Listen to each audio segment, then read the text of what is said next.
Just when we thought that Harry and Meghan might stay out of the headlines for a while, they've decided to dive headfirst into the murky waters of American politics. And could this turn into a colossal mistake? This time, it seems that the Archewell Foundation might be skating dangerously close to violating IRS rules. In an announcement that screams we're desperate for relevance, Prince Harry and Meghan Markle have once again urged Americans to vote in the upcoming 2024 US presidential election. Now, it's all well and good to encourage civic participation, but when you're running a non-profit with a 501c3 status like Archewell, promoting political activity is a big no-no. Yet here they are, full steam ahead, likely forgetting that the IRS is always watching. In honour of National Voter Registration Day, Harry and Meghan's Archewell Foundation went all out, writing personalised letters to unregistered voters, urging them to participate in the upcoming election.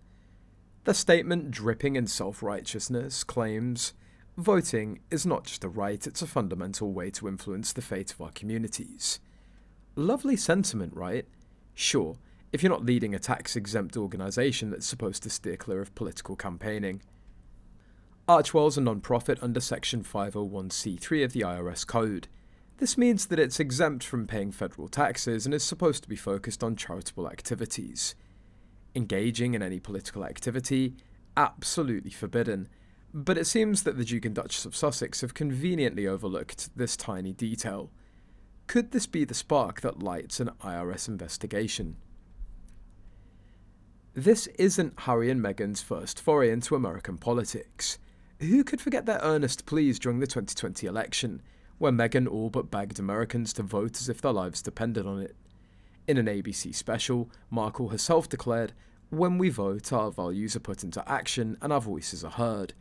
And of course, Harry, who can't even vote in the United States, had to chime in as well, telling Americans to reject hate speech and misinformation. But this is America, where people don't need royal lectures to understand their rights. Americans have been voting for longer than the Sussexes have been in the public eye. Yet Harry and Meghan seem to believe their opinion on voting is somehow groundbreaking. Now, here's where things get spicy. According to the IRS, organisations with 501c3 status like Archewell are strictly prohibited from participating in political campaigns. Yet, Harry and Meghan seem to be dipping their toes into political waters with this latest voter push. The IRS must be looking at this situation and thinking, oh really? Time for a chat. Could we be on the verge of seeing Archewell slapped with an investigation? It certainly wouldn't be the first time Harry and Meghan landed themselves in hot water for thinking that the rules don't apply to them. Speaking of thinking the rules don't apply, we can't ignore the fact that Meghan still seems to believe that she's some kind of political influencer. Despite the endless headlines and puff pieces crafted by a PR team, Americans have made it pretty clear that they're not interested in being lectured by a former actress and a prince who fled royal duties. And as if the hypocrisy wasn't thick enough already, let's not forget that Harry and Meghan cling to their royal titles while doling out advice on how to exercise democratic rights. Maybe someone should remind them that Americans don't recognise aristocratic titles in our citizenry.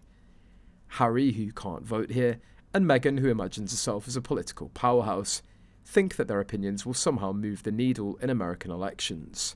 If the IRS comes knocking, Harry and Meghan might want to start preparing their defences. Perhaps the next Raw tour will include a stop at a tax lawyer's office. They've played fast and loose with the rules before, but this time it could cost them a lot more than just public goodwill. After all, if there's one institution that isn't amused by royal shenanigans, it's the IRS.